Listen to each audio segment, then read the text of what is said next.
Pronto. Então, eu vou colocar aqui a apresentação também. Hoje nós vamos iniciar um capítulo novo, né, da continuidade. Isto. Pronto. Então, né, para trazer esse acompanhamento, eu gosto sempre de fazer essa introdução, né, para orientar a todos que estão seguindo aí essa proposta de estudo, né, a gente está fazendo o estudo do livro Céu e Inferno, que é um livro que compõe, né, o Pentateuco da doutrina espírita, e a gente sempre leva em consideração também outras literaturas, né, nesse apoio, né, nessa construção, tá? E a gente está na primeira parte do livro. Estamos falando sobre a doutrina. Finalizamos o capítulo 1, que fala, né, sobre o porvir e o nada, aquele dilema entre o futuro e o nada. E hoje a gente avança e vamos falar sobre o temor da morte, que eu creio que é uma das maiores incógnitas, né? E que é tão importante esse esclarecimento, principalmente nesse estudo que a gente vem fazendo, né? Depois nós vamos avançar para a segunda parte. Enfim, hoje, o temor da morte, né? Então, primeira coisa, né? Eu até coloquei essa imagem aqui. O livro, nesse capítulo, ele traz duas divisões.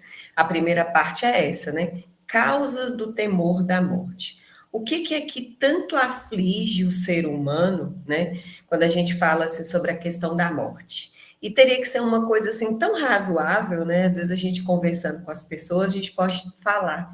A única certeza que a gente tem, né? Já que estamos vivos, é de que um dia essa carreira que nesse momento se encerra, né?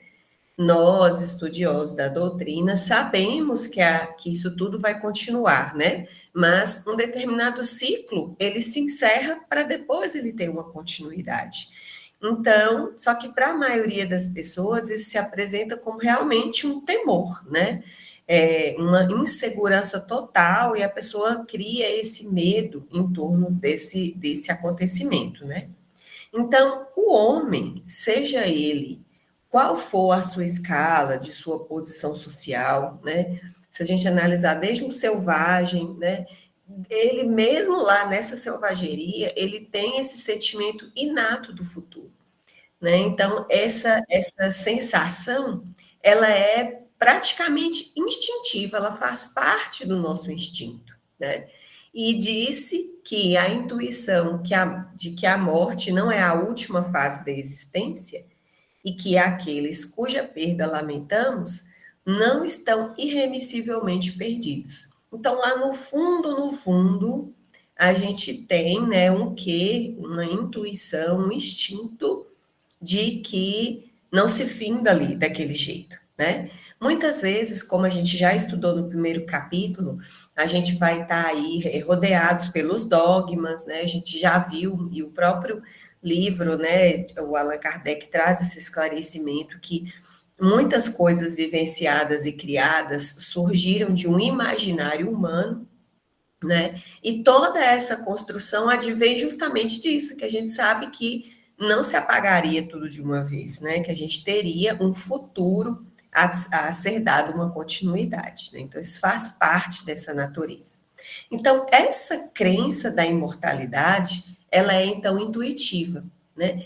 E muito mais generalizada do que o nada, né? Então, ela é muito mais forte do que acreditar que tudo se acabaria. No entanto, a maior parte daqueles que creem nessa situação, né, da ideia da imortalidade, eles se apresentam possuídos de grande amor às coisas terrenas, e por isso nós tememos a morte, né? Então, olha que interessante esse esclarecimento, né? O que é que faz a gente temer algo?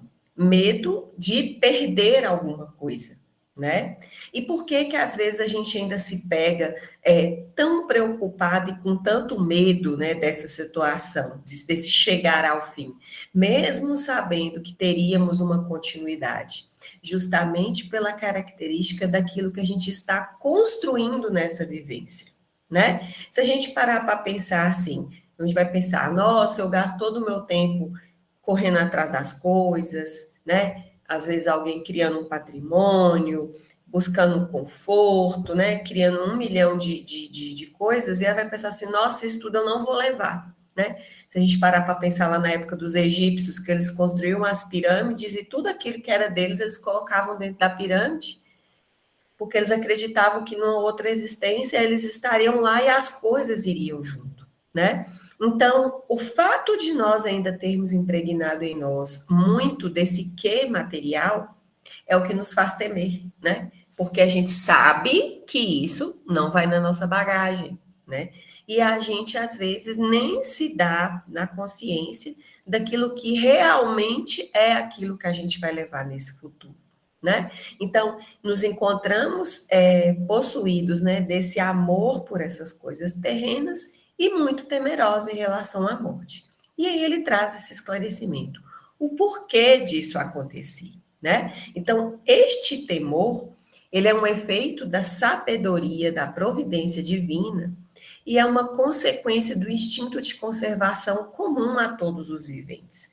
Então, é natural. Quando a gente estava estudando, não sei se vocês se recordam lá sobre o livro dos passes, que a gente estava analisando as questões fisiológicas do nosso corpo, a ideia de medo, né, que às vezes hoje a gente deixa isso avançar muito e até criamos a ideia da ansiedade, tudo se mistura, né, é, portanto, uma defesa. O medo puro é um mecanismo de defesa do nosso organismo, né, do nosso corpo.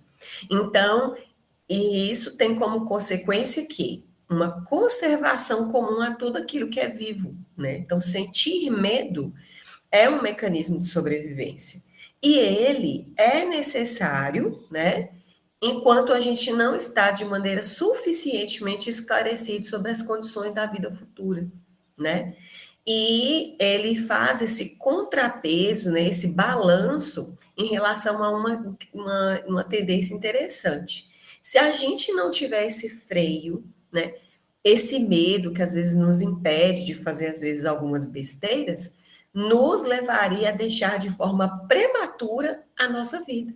Jogaríamos fora, né, essa oportunidade de estar aqui na Terra, né, negligenciar esse trabalho que a gente executa aqui. Nós falamos sobre trabalho ontem na palestra de ontem à noite, né, de domingo, que serve para o nosso próprio adiantamento. Então, olha que interessante, né? Até que nós tenhamos um determinado esclarecimento à medida que a gente estuda, à medida que a gente começa a valorizar outras coisas dentro da nossa vivência aqui, esse medo, ele é importante, né? Para que a gente, às vezes, não crie determinadas coragens para acabar interrompendo essa oportunidade. Olha que, como se diz, né? É sabedoria da providência divina, né? Temos esse determinado freio, né? E por que às vezes a gente vê, assim, falas com tanta lucidez, né? De pessoas que são muito mais estudiosos que nós, que têm um aperfeiçoamento nessa área, uma maturidade espiritual maior.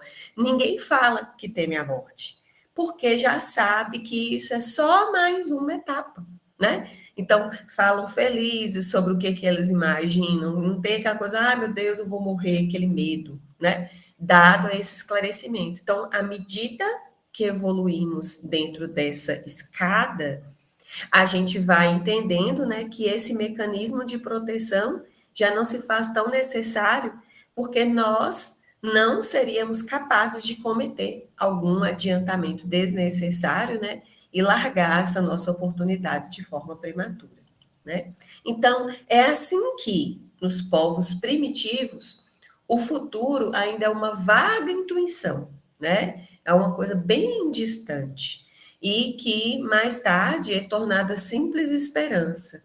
E, finalmente, uma certeza apenas atenuada por secreto apego à vida corporal, né? Então, quando a gente ainda está nesse sentido primitivo, né, com pouco conhecimento, com pouca sabedoria sobre o que realmente acontece, né, então a gente está muito mais apegado a essas coisas, né? Então, em relação às questões materiais, a gente deixa de desenvolver muitos sentimentos que ainda são extremamente materiais, né? Eu ainda estou muito mais preocupado com adquirir as coisas, adquirir cada vez mais coisas, né? E uma coisa que é muito importante, né, gente? O progresso, a aquisição de bens materiais, ele não é ruim. Não é ruim desde o momento em que aquilo se torne apenas essa prioridade na nossa existência, né? Quando a gente procura um conforto, procura adquirir coisas, é também para o nosso crescimento e o nosso desenvolvimento, né? Foi dada a nós a condição do trabalho justamente para que a gente evoluísse, para que a gente progredisse as nossas habilidades, para que a gente desenvolva as nossas competências, né? Mas quando a sua existência ela se referir apenas a esse tipo de assunto, aí é um caso que a gente precisa rever, né? E é tão interessante que a hora que a gente começa a estudar e ver que as coisas vão muito além de uma aquisição material, você começa a privilegiar outras coisas, né? Você vê que você precisa estudar, você vê que você precisa ajudar as pessoas, você vê que você precisa doar aquilo que você sabe, que você conhece. Enfim, é um momento de maturidade, onde você enxerga, né, os limites aonde você vai dedicar cada uma das coisas que te acontece, né? E mais ainda, além da questão material, a gente começa a dar espaço na nossa mente para outras virtudes, para outras habilidades, né? Então você começa a se desligar desse quê de só querer, querer cada vez mais e começa a privilegiar outras coisas. Você larga também sentimentos que estão relacionados com esse materialismo, né? Como o egoísmo, como o ciúme, como esse apego. Então você começa a libertar mais essas coisas. O perdão, ele acontece de uma maneira mais natural, porque você sabe que isso também é você se desapegar daquilo que não é bom, dos maus sentimentos, né? Então, é uma evolução que ela vem naturalmente, né? Quando você vê que outras coisas já não mais te dão tanta importância, você já não dá mais tanta confiança, é um sinal de que você começou a priorizar outros valores e priorizar outros tipos de sentimento. E seguindo aí, né, a gente fala do desapegar, né? Não é desapegar somente das coisas materiais, mas eu até elenquei aqui alguns desapegos emocionais. Porque se a gente parar para pensar, né, as coisas materiais ficaram, mas o que que eu estou levando na minha bagagem emocional, né? Às vezes eu vim aqui nessa existência para eu poder melhorar a questão do ciúme, a questão do perdão. E aí, o que que eu fiz de progresso, né, dentro desse desapego emocional, né, nessa evolução emocional? Então aí a gente começa a colocar algumas importâncias, né? Se vê como uma prioridade. Às vezes a gente é tão assim, olha tanto pelos outros que a gente esquece que a jornada é nossa.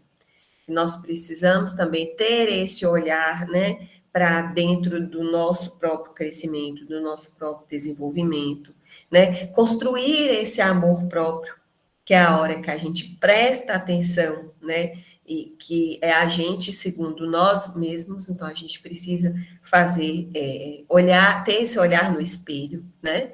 Entender que você é responsável por si mesmo, né? A jornada é sua, o livre-arbítrio é seu, então é você de acordo com as suas escolhas. Permitir-se recomeçar, né? Então, não tem nada errado em a gente errar e depois consertar, reparar e refazer aquilo.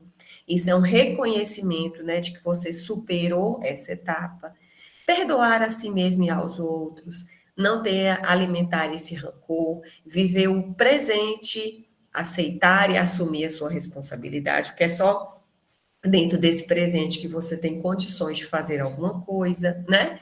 Ter clareza e aceitar os fatos, aprender a aceitar os erros como parte do processo. A gente está nessa escola e a gente precisa avançar de série. Para a gente passar de série, a gente tem que provar que a gente melhorou, né? E deixar o outro livre para escolher o próprio caminho, né? Nós não somos donos do outro. Estamos aqui como companheiros de jornada, né? Mas uma jornada solitária, sendo que o desenvolvimento de cada um depende de cada um.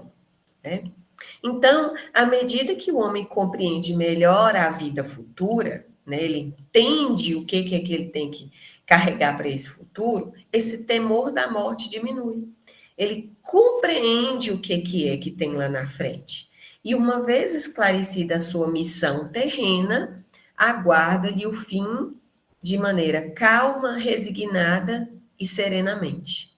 Olha que interessante, quer dizer, você se conforma com aquilo que está vindo, né? E essa calmaria, essa resignação e essa serenidade, ela vem justamente quando a gente olha, para e olha, estou fazendo tudo certo. Ou tenho certeza de que é isso que eu quero para o meu futuro, né? Então, quando esses sentimentos chegam, é sinal que a gente encontrou a rota certinha para poder continuar seguindo dentro do caminho, dentro da jornada, né? E eu até trouxe aqui como lembrete a oração da serenidade, né? A gente já falou sobre ela em outros momentos, e ela é tão importante para que a gente saiba discernir essas coisas, né? E pedir a Deus, né? Concedei-me a serenidade para aceitar as coisas que eu não posso modificar, né? E por que essa serenidade para aceitar? Porque é justamente nesse ponto onde a gente mais reluta, né? A gente sempre quer modificar e quer interferir nas coisas que não são da nossa competência. É onde a gente mais bate cabeça, né? Coragem para modificar aquelas que eu posso, né? Onde realmente a gente precisa debruçar a nossa atenção, os nossos esforços, que são a nossa melhoria pessoal, e a sabedoria para a gente perceber a diferença. Ou seja, eu vou dedicar a energia, o meu esforço aonde realmente eu posso fazer alguma mudança e aonde realmente é necessário, né? E realmente tirar a minha preocupação sobre aquilo que eu não tenho condições de controlar, né? Inverter os papéis e colocar tudo dentro da maneira correta, como deve ser. E a certeza da vida futura dá outro curso às ideias, outro sinalizar para este trabalho, né? Antes dela, antes de ter essa certeza da vida futura, nada que não se prenda ao presente, né? E depois dela, tudo pelo futuro, sem desprezo do presente, porque sabe que aquele depende da boa ou da má direção deste, né? É livre-arbítrio. Seu futuro, fruto da sua escolha. Então, a gente assume essas rédeas e passa a não temer justamente do que eu falei no slide anterior, né? A gente pensa, não, estou fazendo tudo certo. O temor pode vir se eu entender que aquilo que eu estou desenvolvendo agora não é o que é desejável, o que eu gostaria de colher lá na frente, né? Então, é a hora de rever, é a hora de arrepender e é a hora de refazer essa caminhada, né? Então, ter essa certeza da vida futura é o que é necessário para que a gente reorganize as nossas ideias e, se for necessário, reprogramar aquilo que precisa ser feito. E aí é onde a gente para poder pensar e tem que refletir. Já sabendo que a gente tem um futuro, que tipo de bagagem eu vou levar, né? Será que eu estou separando as coisas da maneira correta, né? Estou adquirindo aquilo que é o certo que eu vou levar nessa minha bagagem? Ou eu ainda não estou preparada para essa viagem, né? Eu ainda estou me dedicando a que aqui, como a gente parou para falar, nós somos mais como os egípcios e ninguém tem pirâmide. E não vai dar para colocar aí na mala carro, casa, roupa, não é sobre isso, né? É o que eu vou levar dentro dessa bagagem que eu vou poder aproveitar lá na frente. É lembrar daquela frase lá atrás, né? Se a gente soubesse que a gente só tem lá, sei lá, 24 horas de vida, o que eu pretendo levar na próxima, né? Deu tempo de eu estudar, deu tempo de eu perdoar, deu tempo de eu melhorar como pessoa em relação aos demais, deu tempo de eu dar tudo aquilo que eu tenho condições de oferecer para as pessoas que estão aqui, né? Então, é essa reflexão que precisamos fazer em relação a este tempo, né? Então, a certeza de reencontrar seus amigos depois da morte, de reatar as relações que existiram na Terra, e de não perder um só fruto do seu trabalho, do trabalho, né, gente, daquilo que a gente leva de maneira que está gravada no nosso perispírito, de maneira dentro do nosso espírito, né, de engrandecer-se incessantemente em inteligência e perfeição, vai nos dar paciência para esperar e coragem para suportar as fadigas transitórias da vida terrestre.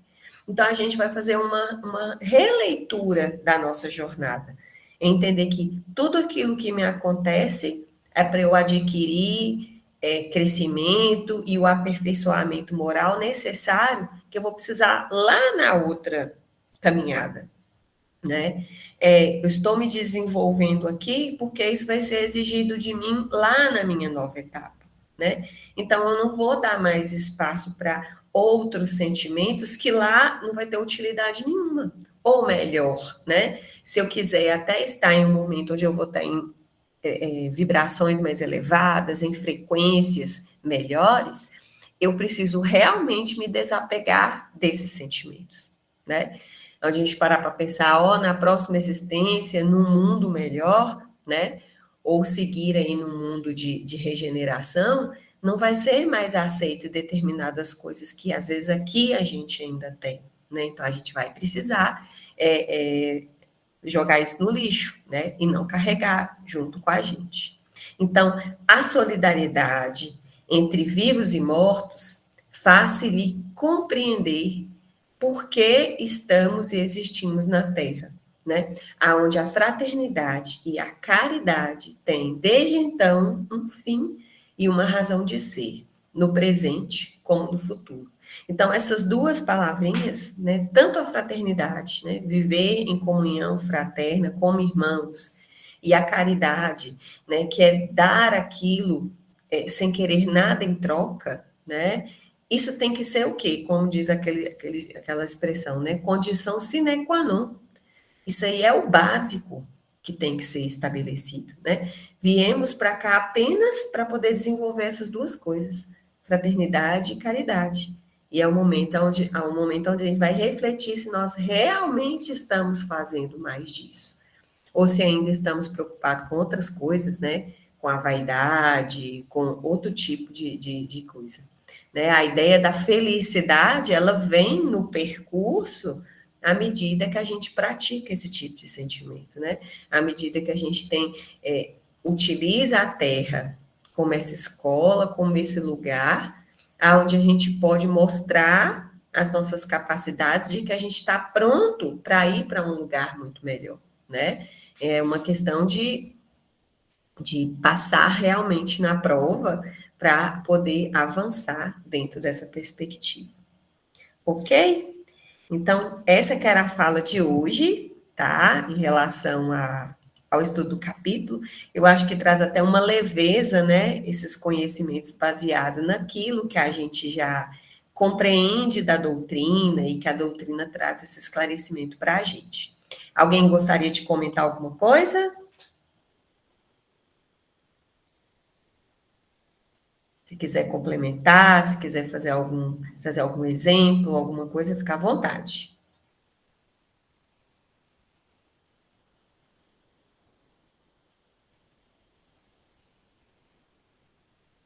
Sem exemplo.